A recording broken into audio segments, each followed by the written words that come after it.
Hello student, today in Computer Science Paper 1, Chapter 1 Operating System, in this we are going to study concept related to process management. Now what is the meaning of process management?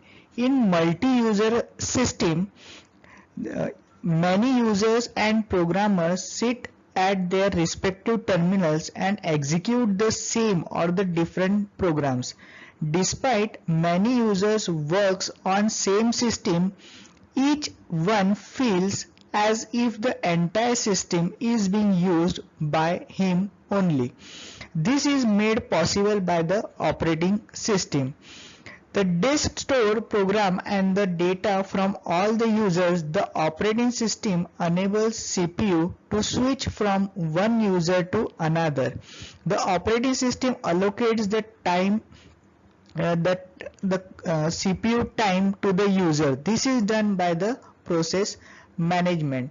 Okay, now यहाँ पे जो भी multi user computer systems के अंदर बहुत सारे user एक ही computer system को यूज करते हैं, वहां पे अलग अलग यूजर अलग अलग जगह पे वहां पे बैठे रहेंगे, वहां से वो हर एक ही कंप्यूटर के ऊपर वर्किंग करेंगे, तो वहां पे उनको ऐसा फील होता है कि वो अलग अलग या इंडिविजुअल पीसीस के ऊपर वो वर्किंग कर रहे हैं, लेकिन वहां पे वो क्या कर रहे हैं कि एक ही कंप्यूटर के ऊपर वो वर्किंग करते हैं। तो ऑपरेटिंग सिस्टम उनको ऐसा फील करा के देता है कि वो अलग अलग मशीन्स के ऊपर बैठे हुए हैं, लेकिन वहां पे क्या होता है, जो भी प्रोसेस मैनेजमेंट जो होता है वो कौन करता है, तो ऑपरेटिंग सिस्टम उनको करा के देता है, यानी उनके अलग अलग जो प्रोसेसिंग चल रहे हैं उनको ऐसे फील करता है कि वो एक ही मशीन इंडिविजुअल मशीन्स के ऊपर काम कर रहा है।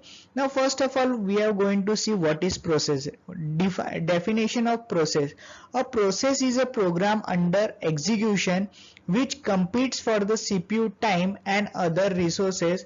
A program loads into the memory for execution becomes a process. एक प्रोसेस क्या होता है, जो एग्जीक्यूशन के अंदर आता है, जो क्या कर रहा है, सीपीयू टाइम के लिए compete कर रहा है, ओके, और अदर रिसोर्सेस के लिए भी वो compete कर रहा है।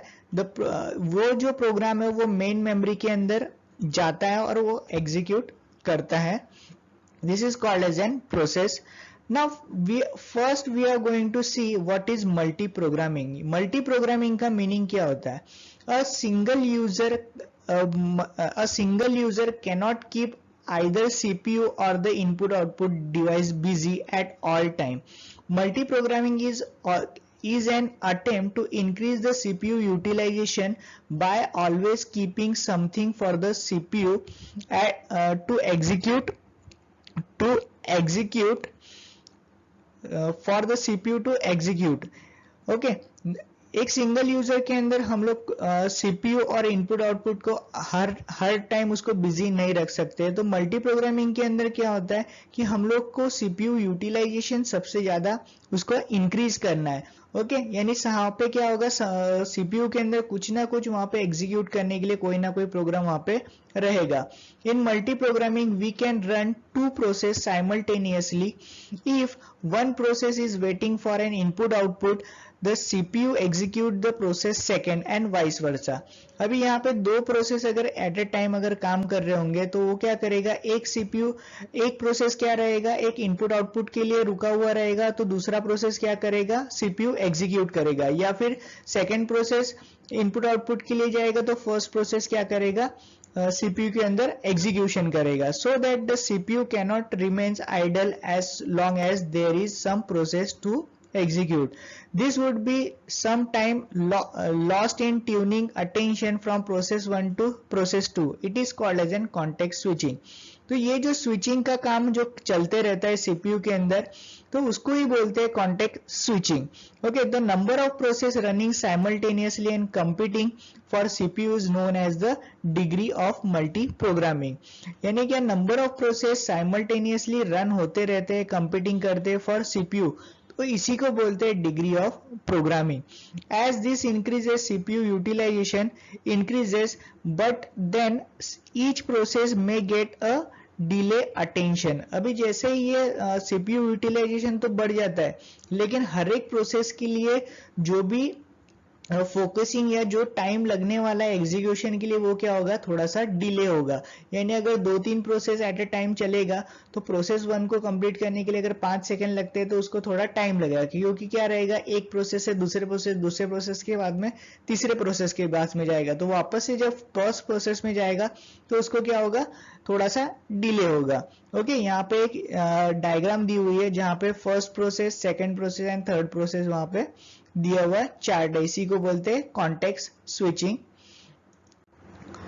उसके बाद में what is context switching? Context switching stands for tuning attention of CPU from one process to another. While context switching the memory contents of old process and are stored somewhere, otherwise restarting this process would be impossible. The status of CPU registers and pointers to memory are stored in a specific memory area called as an register save area, and then CPU start executing another process. Both processes are in main memory even after context switch. यानी यहाँ पे क्या होता है, जब भी हम लोग एक प्रोसेस से दूसरे प्रोसेस में जब भी स्विचिंग करते हैं तो जो ओल्ड प्रोसेस होती है उसको वो क्लोज नहीं करता है, तो वो कहाँ पे तो भी एक जगह पे स्टोर करके रखता है, तो वो जगह को बोलते हैं रजिस्टर सेव एरिया। यानी एक रजिस्टर होता है जहाँ पे क्या रहता है, दोनों भी वो प्रोसेस क्या रहेगा, सेव रहेगा, और ये दोनों भी प्रोसेस क्या रहेगा, एक मेन मेमोरी में स्टोर रहेगा। यानी क्या रहेगा वहां पे कॉन्टेक्स्ट स्विचिंग क्या होगा, इजीली हो सकता है। After some time the old process is schedule again and CPU execute it from where it has left from. The time lost in the context switching is very low. यानी वहां पे अगर एक प्रोसेस सपोज आधी अगर हो जाती है तो वो क्या करेगा, रजिस्टर सेव एरिया में रखेगा। यानी वहां से अगर वापस से अगर वो दूसरे वही प्रोसेस को अगर वो रन करने के लिए अगर रहेगा तो वो क्या रहेगा, वहां से ही स्टार्ट होगा। ओके, यानी उसको वापस से उतना पूरा प्रोसेस करने की जरूरत नहीं है। तो यही उससे क्या होगा, कॉन्टेक्स्ट स्विचिंग का जो टाइम होता है वो सबसे कम होगा। प्रोसेस स्टेट, अभी यहाँ पे हम लोग को देखना है नेक्स्ट टॉपिक जो है वो प्रोसेस स्टेट है। यहाँ पे कौन से प्रोसेस स्टेट होते हैं, तो यहाँ पे in order to manage switching between process the operating system defines 3 basic states. यहाँ पे 3 बेसिक स्टेट्स होते हैं। First is the running state होता है प्रोसेस का, कोई भी एक तो रेडी स्टेट हो सकता है या फिर ब्लॉक स्टेटस हो सकता है कोई भी प्रोसेस का। तो रनिंग स्टेट क्या होता है, CPU can execute only one process at a given moment, this process is term as the running process. यानी जो प्रोसेस सीपीयू के अंदर जो प्रोसेस चल रही होगी कोई भी प्रोसेस की, यानी एग्जीक्यूशन चल रहा होगा वो प्रोसेस का, तो उसको बोलते हैं रनिंग प्रोसेस। रेडी प्रोसेस यानी क्या, to process a process which is not waiting for any external event such as input output operation and which is not running is said to be ready state।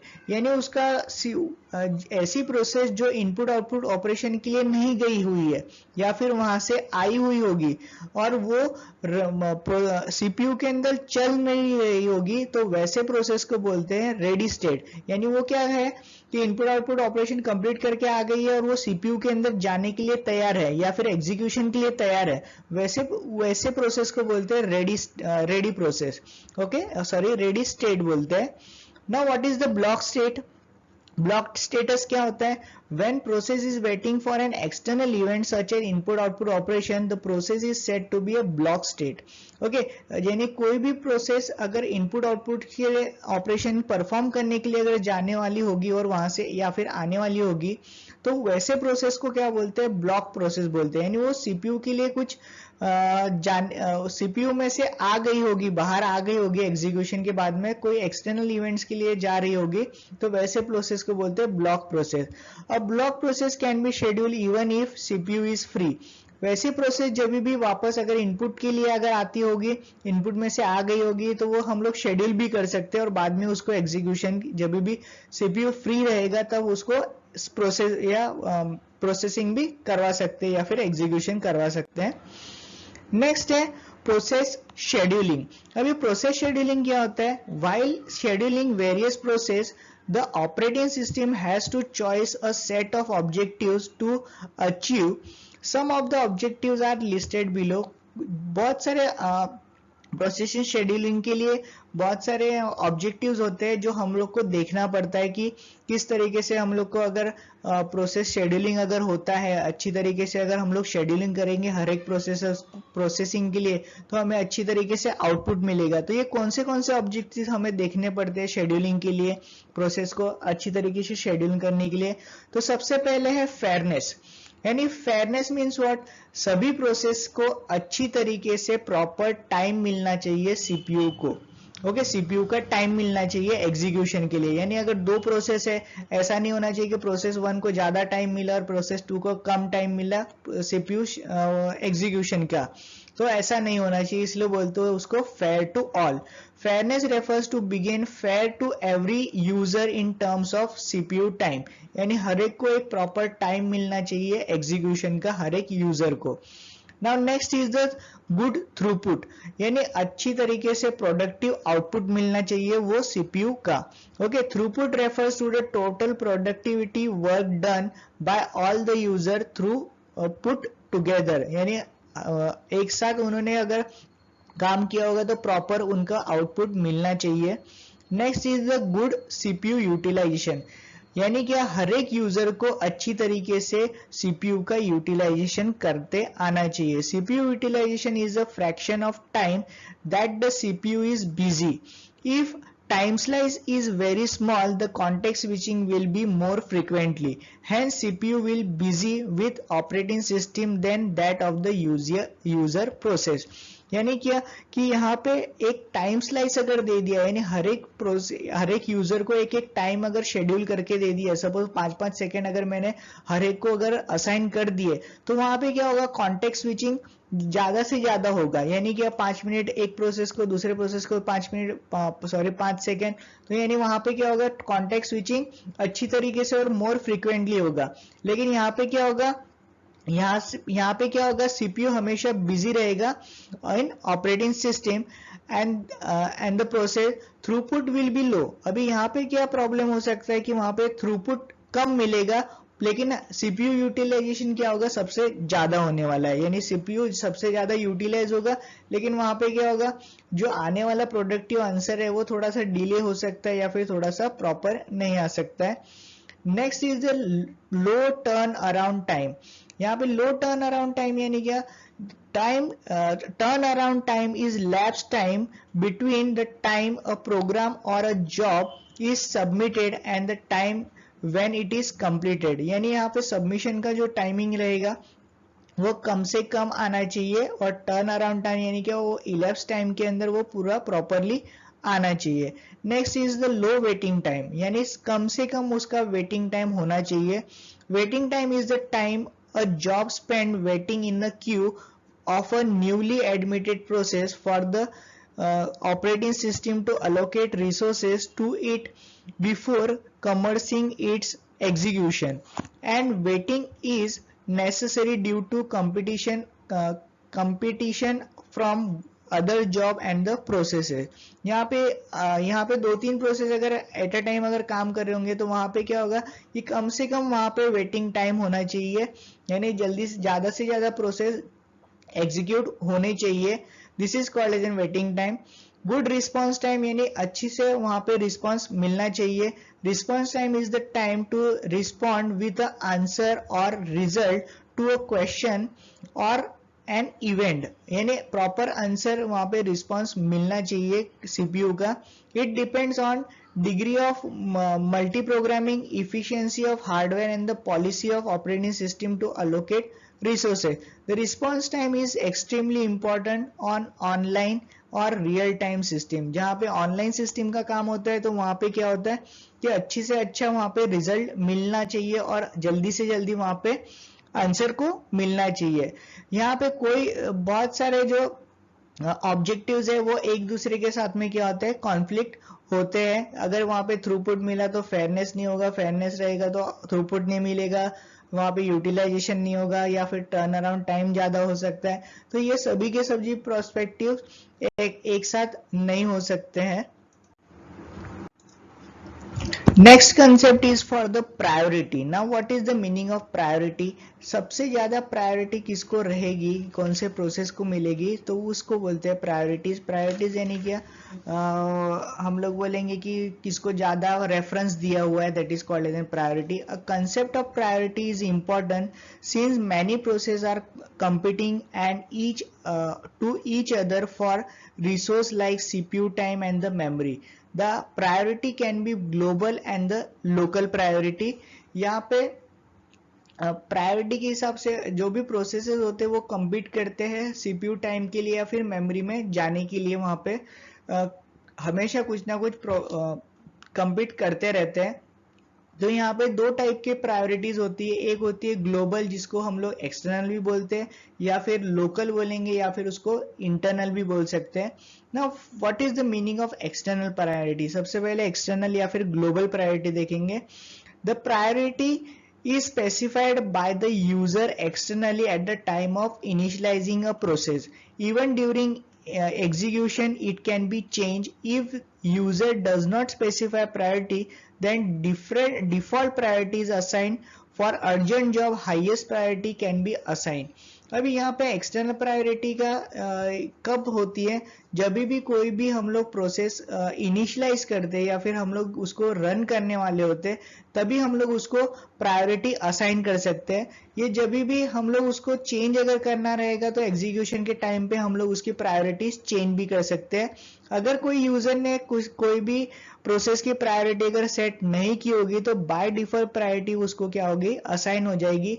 जो भी urgent job आते हैं उसको हम लोग highest priority assign कर सकते हैं. यानी अगर किसी का कोई भी प्रोसेस अगर अर्जेंटली उसको पहले एग्जीक्यूट करना है तो हम लोग उसको हाईएस्ट प्रायोरिटी उसको असाइन कर सकते हैं. Now we are going to see the internal priority. Internal priority is based on the calculation of current status of the process. For example, each user while firing a process can be forced to also specify the expected time that the process is likely to take for completion. Okay, हम लोग यहाँ पे जो भी current process का एक current status हम लोग कैलकुलेट कर सकते हैं.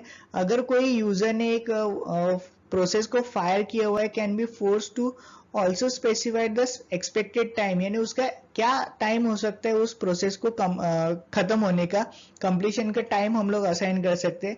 The operating system can then set internal priorities. उसके इंटरनल प्रायोरिटीज के हिसाब से उसको हम लोग सेट कर सकते हैं.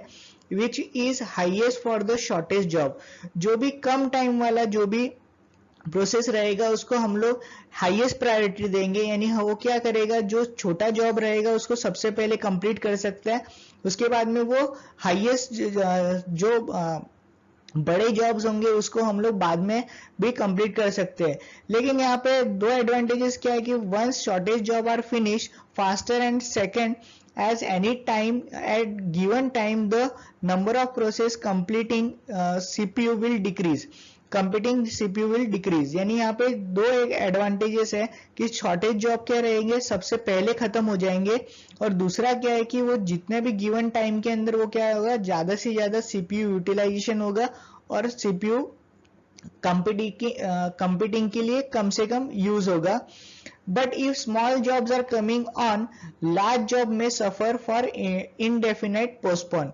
लेकिन यहाँ पे प्रॉब्लम क्या होगा, अगर छोटे छोटे जॉब अगर आते रहेंगे तो बड़े जॉब को क्या रहेगा, टाइम मिलेगा ही नहीं. यानी वो क्या करेगा, उनको कुछ एग्जीक्यूशन के लिए मिलेगा ही नहीं. तो हम लोग इसको क्या कैसे कम कर सकते हैं, तो एक्सटर्नल प्रायोरिटीज के हिसाब से हम लोग उसको क्या करेंगे, हाईएस्ट प्रायोरिटी दे सकते हैं. यानी अगर कोई बड़ा जॉब आता है और वो इंपॉर्टेंट अगर रहता है तो उसको हाईएस्ट प्रायोरिटी दे देंगे. यानी वो क्या करेगा, सबसे पहले लार्ज जॉब को प्रोसेसिंग करेगा, उसके बाद में छोटे छोटे जॉब्स को वो प्रोसेसिंग कर सकता है. The CPU, the operating system calculates a resultant priority based on both the external and the internal priorities. तो ऑपरेटिंग सिस्टम क्या करेगा, जो भी कैलकुलेशंस है कैलकुलेट करके हम वो क्या करेगा, एक्सटर्नल या फिर इंटरनल दोनों में से कोई भी प्रायोरिटी वो सेट कर सकता है. इन कमर्शियल डेटा सेंटर्स, बड़े बड़े डेटा सेंटर्स के अंदर, वेयर ईच यूजर पे for the time used, normally highest priority process can charge at highest rate to prevent each user for firing his job at highest priority known as purchase priority।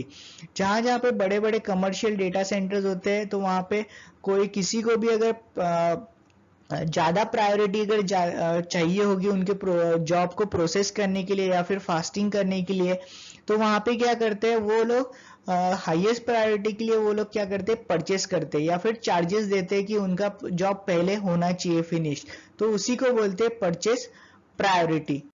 Okay, next देखने वाले हम लोग multitasking. यानी multitasking किस तरीके से होता है, एट ए टाइम 2 या 3 टास्क हम लोग को अगर परफॉर्म करना है तो that is called as an multitasking. A task can be defined as an asynchronous code path within a process. A process can consisting of multiple tasks which can be run simultaneously. The multitask should be able to run concurrently within a process. Multitasking क्या होता है कि एक ही time पे 2 या 3 process at A time या 2 या 3 task at A time अगर परफॉर्म होते हैं तो उसी को बोलते हैं मल्टीटास्किंग।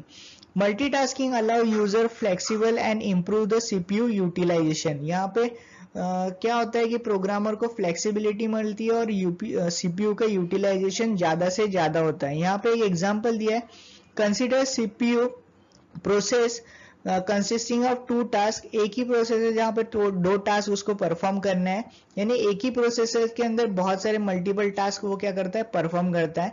टास्क 0 के अंदर वो रीड और रिकॉर्ड करेगा, उसके बाद में प्रोसेसर रिकॉर्ड करेगा, टास्क 0 एंड हो जाएगा। टास्क उसका दूसरा टास्क होता है कि राइट और रिकॉर्ड, टास्क 1 एंड, यानी यहाँ पे रीडिंग और प्रोसेसिंग का काम होगा और दूसरे टास्क के अंदर राइटिंग और रिकॉर्ड, यानी रिकॉर्ड के अंदर उसको राइट करना है। If a task 0 is blocked, instead of blocking entire process, the operating system will find out whether the task 1 can be scheduled. When both the tasks are blocked, only then the entire process is blocked. Again, even if one task is ready, the process can be moved to the ready list and then scheduled. This reduce the overhead of the context switching. यानी एक ही process है, एक processor के अंदर 2 या 3 task हम लोग perform कर सकते हैं, तो यानी पूरे प्रोसेस को ब्लॉक करने से अच्छा है कि टास्क 0 को ब्लॉक कर दिया, उसके बाद में टास्क 1 को परफॉर्म कर दिया या फिर उसको शेड्यूलिंग कर दिया, यानी उसको कब परफॉर्म करना है। तो यानी वहां पे क्या रहेगा, सीपीयू का यूटिलाइजेशन अच्छी तरीके से होगा और पूरे के पूरे प्रोसेस को ब्लॉक करने की जरूरत नहीं पड़ेगी। This is called as an multitasking. Next हम लोग देखने वाले multi sharing, time sharing. Time sharing के अंदर क्या होने वाला है, if it uses CPU scheduling and multi-programming to provide each user with a small portion of time sharing computer. Each user has a separate program in memory. When program execute, it executes only short time before it either finishes or need to be perform input output. CPU का क्या करेंगे, वहां पे scheduling करेंगे, multi programming करेंगे, यानी हर एक ही कंप्यूटर को हम लोग क्या करेंगे टाइम को शेयर करके देंगे, यानी ईच यूजर को हम लोग क्या करेंगे एक टाइम स्लाइस दे देंगे, यानी इतने टाइम के लिए पर्टिकुलर टाइम के लिए एक यूजर करेगा, दूसरा यूजर भी उतने ही पर्टिकुलर टाइम के लिए हम लोग उसको यूज करेंगे, या वो फिर शॉर्ट टाइम के लिए एक तो इनपुट आउटपुट परफॉर्म करो या फिर सीपीयू को परफॉर्म करो। The operating system will rapidly switch the CPU to the program of some other user. A time shared operating system allows many users to simultaneously share the computer. यानी time sharing के अंदर operating system के अंदर वो क्या करता है, simultaneously many user simultaneously क्या कर सकते हैं, कंप्यूटर को शेयर कर सकते हैं।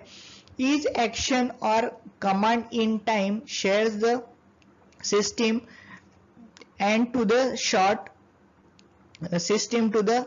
end of the shot. Only a little CPU time is needed for each user as the system rapidly switches from one user to another, user can give an impression that they have their own CPU, own computer, while actually one computer is shared among the many user.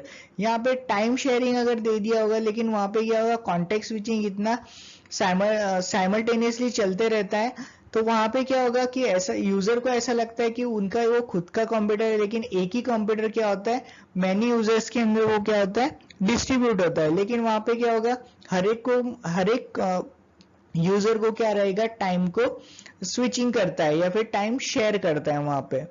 Okay, thank you.